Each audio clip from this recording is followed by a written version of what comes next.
Happy lunch hour, gang. Okay, Friday afternoon. It's about time we had some good news for the week, right?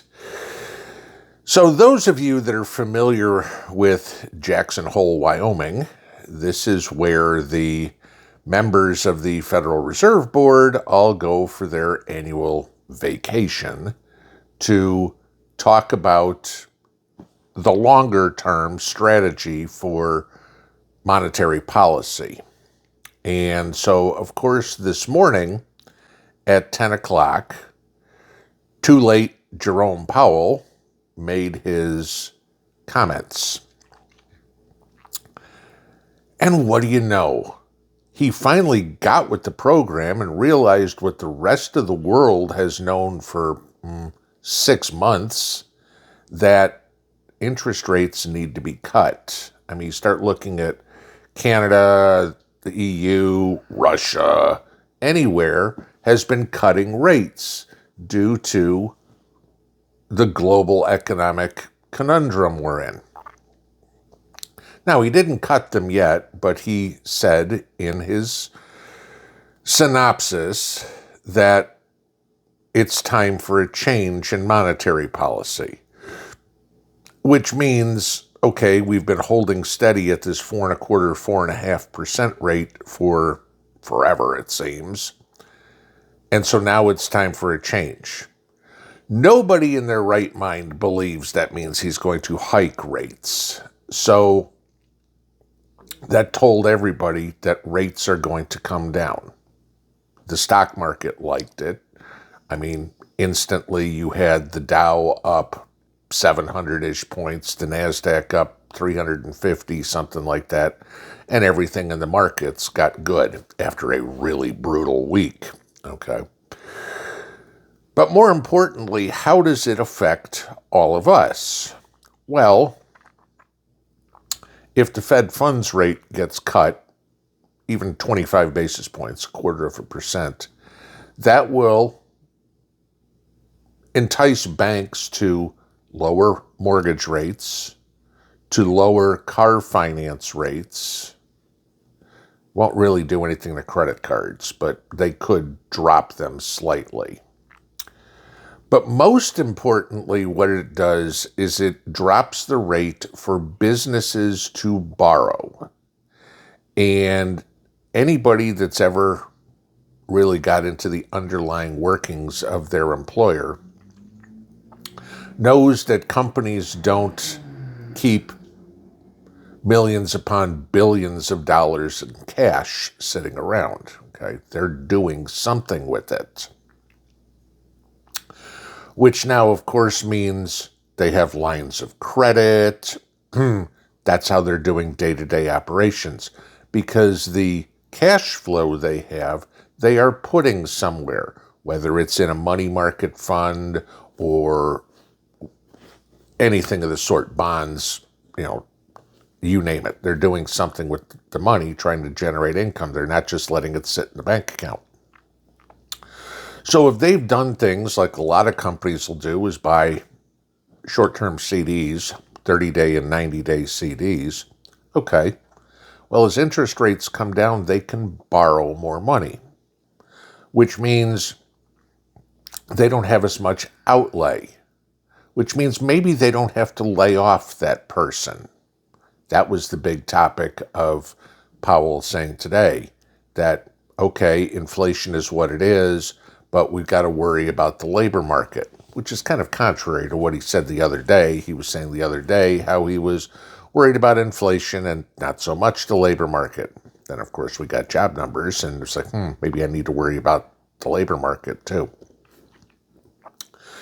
So maybe this does a little bit of good for us.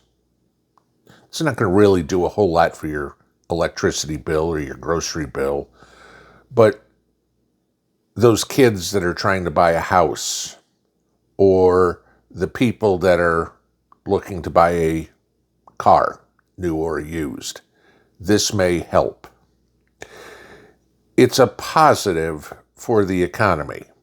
I mean, Powell did what he could for as long as he could to not give Trump a win, not let Trumponomics have a success. You know, he was going to do whatever he could to hold back on it.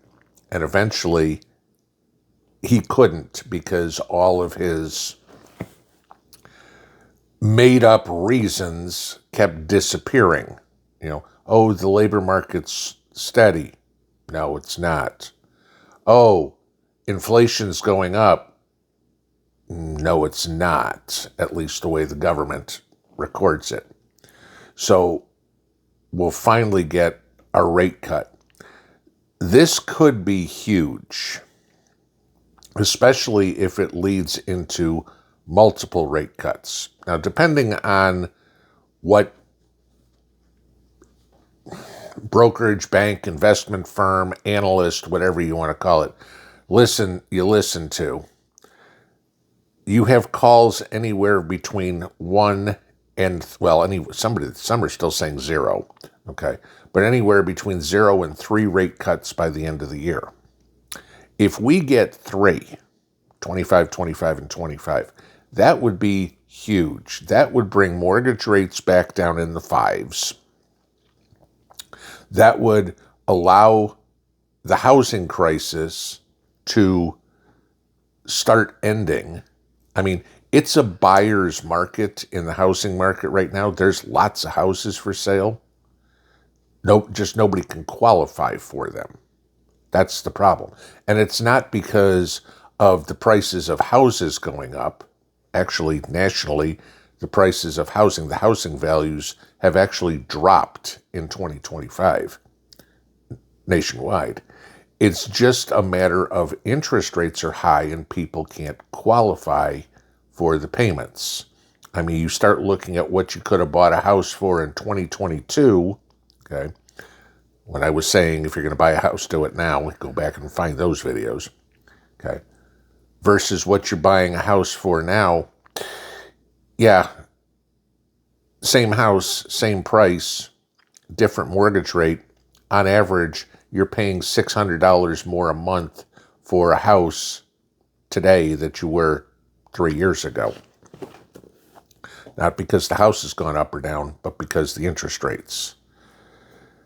People don't realize how critical the interest rates are in this country. We are a debt-based society, period, okay? You have credit cards, you have a mortgage, you have car payments. So do companies. They have multiple mortgages and multiple lines of credit and all sorts of stuff. And by high interest rates, that restricts the companies in ways of more supply, more staff, more innovation, more expansion, et cetera, et cetera, et cetera. We came out of the 2008 financial crisis not because of any brilliance of Barack Obama, but because interest rates got to be so low, it was basically free money, which allowed companies to expand, to grow, to hire, to do everything there. That's what got us out. And then we managed to, under the illustrious Joe Biden administration, raise interest rates too far, too fast, and it basically stifled the economy. Now we're bringing it back. We've got to find a happy medium. I know I've said many times historical mortgage rate is 7.7%. That's great, okay? But historically, starting pitchers in Major League Baseball threw 200 innings a year. Not so much anymore, right? Okay, things change.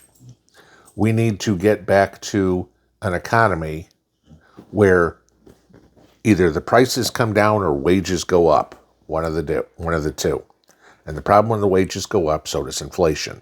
So we got to get the prices down to make everything affordable again. This is a good first step. It's about time he did it. Thank God Trump's going to get rid of him in May, because we need a Fed chairman who understands economics. Fortunately, there ain't no way in the world Trump would appoint AOC, but Jerome Powell will go down in history as a Fed chairman as big of a failure as Paul Volcker was. What we need is the second coming of Alan Greenspan. And hopefully Trump can find somebody like that, and we can get into, as he calls it, the golden age of America. Have a good afternoon. Pinball out.